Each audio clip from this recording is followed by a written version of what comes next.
आज बीए तृतीय वर्ष की प्रथम प्रश्न पत्र की इस ऑनलाइन कक्षा में आप सभी विद्यार्थियों का स्वागत है। कामायनी के श्रद्धा सर की व्याख्या आज हम यहाँ पर करेंगे। आज का जो पद्यांश है वो मैं आपके सामने पढ़ रही हूँ, उसको ध्यानपूर्वक सुनिए, फिर हम उसी पद की व्याख्या करेंगे। कहा मनु ने नवधरणी बीज, बना जीवन रहस्य निरुपाय। एक उल्का सा जलता भ्रांत, शून्य में फिरता हूँ असहाय।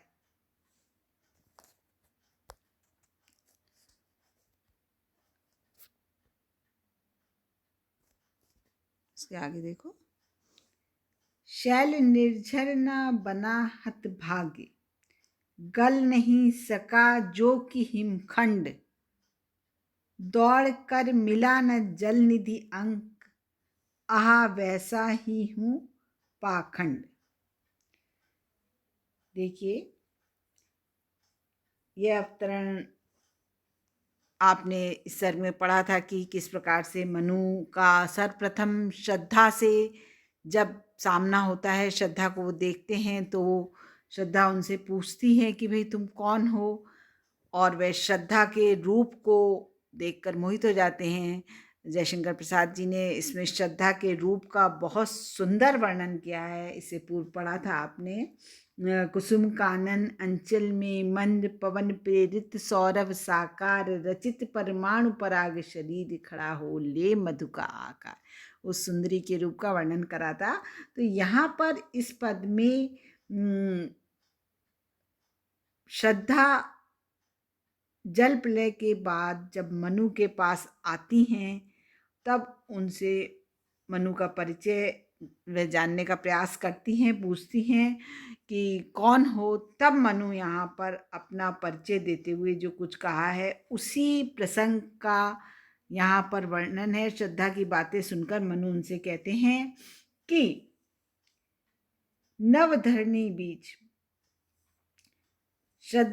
मनु ने श्रद्धा के प्रश्न का उत्तर देते हैं कि मेरे लिए यह जीवन इस धरती और आकाश के बीच एक रहस्य बनकर रह गया है। नवधरणी बीच बना जीवन रहस्य निरुपाय। मेरे लिए जो जीवन है, निरुपाय माने जिसके पास कोई उपाय ही नहीं हो, है ना। तो कहते हैं कि मेरे लिए तो यह जीवन धरती और आकाश के मध्य मेरा जीवन एक रहस्य बनकर रह गया है। अर्थात एक उल्का सा जलता भ्रांत, शून्य में फिरता हूं असहाय। उल्का कहते हैं टूटा हुआ तारे को, है ना। तो मशाल से भी तात्पर्य है। तो कहते हैं कि मैं इस रहस्य को सुलझाना चाहता हूं, मैं स्वयं भी इस रहस्य को सुलझाना चाहता हूं, परंतु एक उल्का सा, जिस प्रकार एक तारा, उल्का माने जो एक टूटा हुआ तारा, जिस प्रकार अब एक तारा अपने पद से विचलित हो जाता है और उल्का बनकर वह आकाश में भटकता रहता है, उसी प्रकार से मैं भी असहाय होकर इस सूने संसार में एकाकी होकर भटक रहा हूं।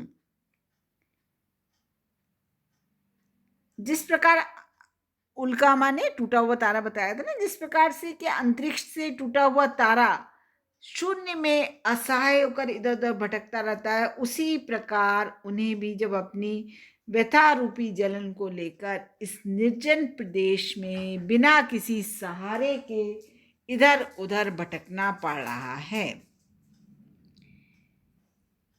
शैल निर्झर ना बना हतभाग्य। शैल कहते हैं पर्वत, है ना, निर्झर कहते हैं झरने को, है ना। तो यहाँ पर स्पष्ट कर रहे हैं कवि कि मनु कहते हैं कि उनका जीवन तो एक प्रकार से पाखंड मात्र ही रह गया है, अर्थात उसमें किसी भी प्रकार की वास्तविकता या गति के चिन्ह नहीं रहे, तथा ये जीवन बिल्कुल व्यर्थ ही बिताना पड़ रहा है। मनु कहते हैं जिस प्रकार, कैसे, शैल निर्झर ना बना, जिस प्रकार से कि पर्वत के अस्तित्व की सार्थकता झरनों के रूप में प्रवाहित होने में ही है, अन्यथा वह तो जड़ ही कहा जाएगा।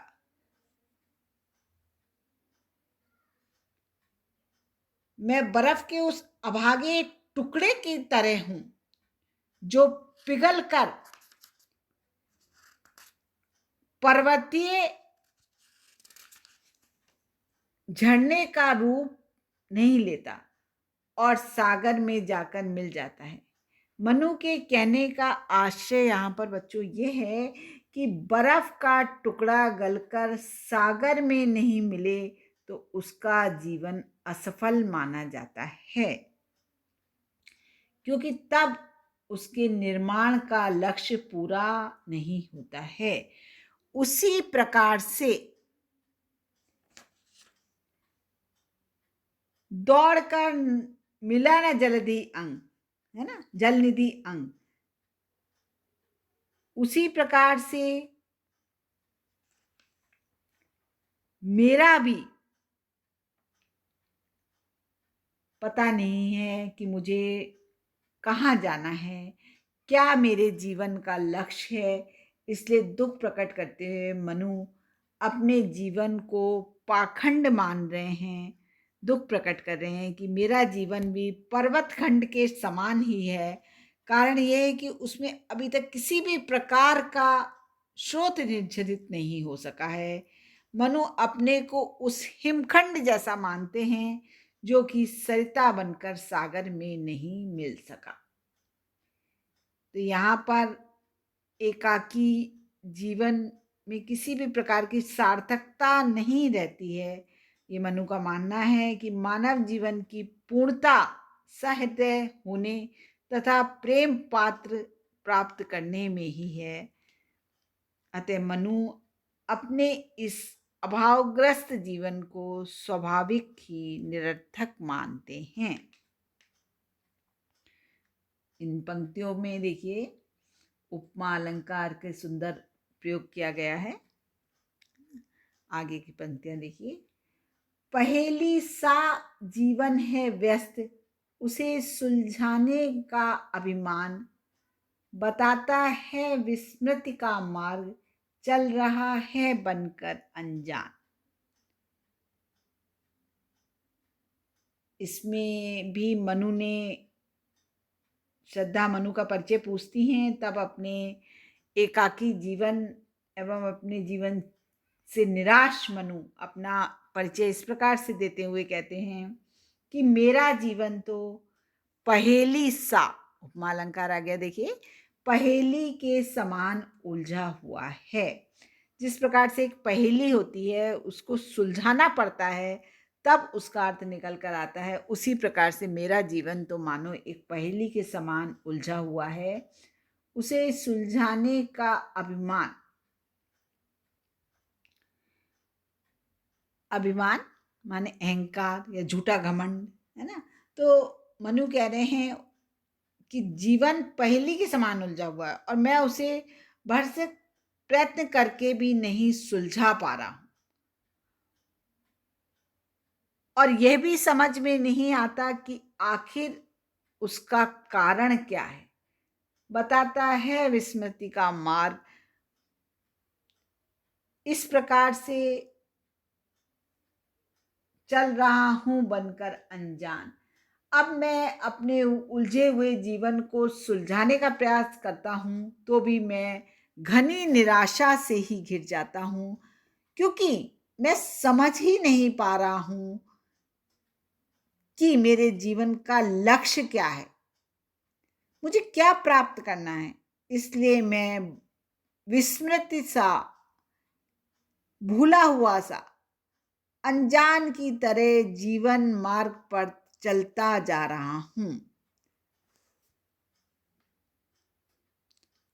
मनु की यहाँ पे जो मनोदशा है, उसका कवि ने बहुत ही सुंदर वर्णन किया है। क्यों? क्योंकि जब व्यक्ति बिल्कुल अकेला रह जाता है, उसके आसपास कुछ नहीं होता है और चारों ओर विनाश ही विनाश उसको दिखता है, तो वह व्याकुल हो जाता है और उसको ऐसा लगने लगता है कि मेरे जीवन का कोई लक्ष्य ही नहीं है, मेरे जीवन का उद्देश्य ही नहीं है, मैं किस मार्ग पर, किस लक्ष्य की प्राप्ति के लिए कहाँ भटक रहा हूँ, कहाँ जा रहा हूँ। वही स्थिति इन पंक्तियों में मनु की दिखाई है कवि ने। आगे देखो, भूलता ही जाता दिन रात, सजल अभिलाषा कलित अतीत, बढ़ रहा तिमिर गर्भ में नित्य, दिन जीवन का यह संगीत। सजल माने सुंदर है, साजल कोमल, कलित कहते हैं युक्त, है ना। अतीत वह समय जो बीत गया है, निकल गया है। तो मनु कहते हैं कि भूलता ही जाता दिन रात, मैं दिन रात अपनी कोमल अभिलाषाओं से पूर्ण विगत बीते हुए युग को भूलने का प्रयत्न कर रहा हूं, क्योंकि मुझे अब वैसा उल्लास और आनंद शायद ही मिल सके। सजल अभिलाषा कलित अतीत, जैसा उल्लास और आनंद मैं अतीत में मैंने प्राप्त किया था, वैसा उल्लास और आनंद अब मुझे शायद नहीं मिल पाएगा। बढ़ रहा तिमिर गर्भ में नित्य, मैं तो यही चाहता हूं कि जिस प्रकार तिमिर गर्भ माने निराशा से तात्पर्य, अंधकार से तात्पर्य होता है। तिमिर माने अंधकार और अंधकार क्या है? निराशा का प्रतीक यहाँ पे बताया है कि जिस प्रकार घोर अंधकार पूर्ण गुफा में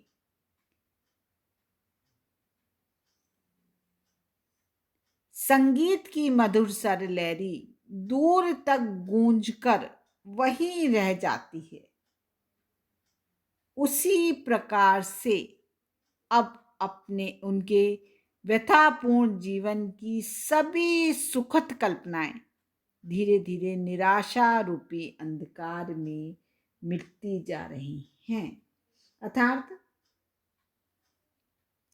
संगीत को कोई सुनने वाला ना हो तो वह असफल प्रयास रहता है। उसी प्रकार मेरे जीवन का कोई लक्ष्य ना होने से यह भी असफल है। तो इस कारण मैं अत्यधिक व्यथित हूं। मनु ने यहाँ माना है कि मेरा जीवन लक्ष्यहीन है और उसको असफल बताया है। मुझे सफलता नहीं प्राप्त हुई है। अतीत में जो सुख, जो उल्लास मैंने बिताया है, आज मुझे दूर दूर तक अपने सामने वह कुछ भी नहीं दिख रहा है। ये निराशा का कारण भी है मेरा, क्योंकि जल प्रलय के कारण मनु अकेले रह गए हैं और उन्हें इस पूरे संसार में अपरिचितों की तरह भटकना अज्ञानी व्यक्ति जैसा उनको प्रतीत हो रहा है। तो यहाँ पर कवि ने देखिए कितना सुंदर उपमा अलंकार का प्रयोग किया है। पहेली सा जीवन है, जीवन की पहेली तथा संगीत बताकर यह जीवन को यह प्रेषित किया है कि निस्सार जीवन में निराशा और दीनता व्याप्त रहती है ना। उलझन, करुणा एवं अनियमितता उनके मार्ग को अवरुद्ध करती है। तो यहाँ पर उपमा अलंकार का कवि ने सुंदर वर्णन किया है। आगे देखो, क्या कहूं, क्या हूं मैं उद्भ्रांत, विवर में नील गगन के आज वायु की भटकी एक तरंग, एक विस्मृति का स्तूप अचेत, ज्योति का धुंधला सा प्रतिबिंब और जड़ता की जीवन राशि, सफलता का संकलित विलंब।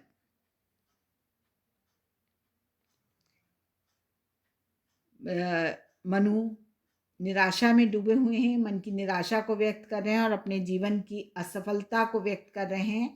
इसी प्रसंग को आगे बढ़ाते हुए मनु कहते हैं कि मैं अपने संबंध में क्या कहूं। उद्भ्रांत कहते हैं लक्ष्य भटका हुआ, है ना, लक्ष्य से भटक गया व्यक्ति। तो मनु कह रहे हैं, और विवर कहते हैं गुफा को, है ना। तो मनु कहते हैं कि मैं अपने विषय में क्या कहूं, मैं तो आज इस नीले आकाश के विवर में, विवर मतलब छेद से मतलब है, तात्पर्य गुफा से तात्पर्य इस नीले आकाश के विवर में अर्थात आकाश के गर्भ में एकदम भटका हुआ सा व्यक्ति हूं, है ना। वो कहते हैं कि मैं क्या कहूं, क्योंकि चारों ओर निर्देश भटकने के कारण मैं ये भी नहीं कह सकता कि मैं आखिर में मैं स्वयं क्या हूं, क्योंकि मुझे अपनी जीवन की सार्थकता के कुछ भी अंश दिखाई नहीं दे रहे हैं। और वो ये कहते हैं मनु कि मुझे तो यही जान पड़ता है कि मानो मैं नीले आकाश के रिक्त स्थानों में भटकी हुई वायु की एक तरंग के समान हूं और मेरा जीवन वायु की भटकी हुई तरंग के समान हूं, शून्यता का सा उजड़ा रहा और मेरा जीवन उस उजड़े हुए राज्य की भांति है जिसमें शून्यता व्याप्त है ना। तो इसमें मनु के इस चित्रण में मनोवैज्ञानिकता है, उपमा अलंकार की सुंदर व्यंजना यहाँ पर देखने को मिलती है। तो आज का व्याख्यान हम यहीं समाप्त करते हैं। आगे के अंशों की व्याख्या अगले व्याख्यान में करेंगे बच्चों। धन्यवाद।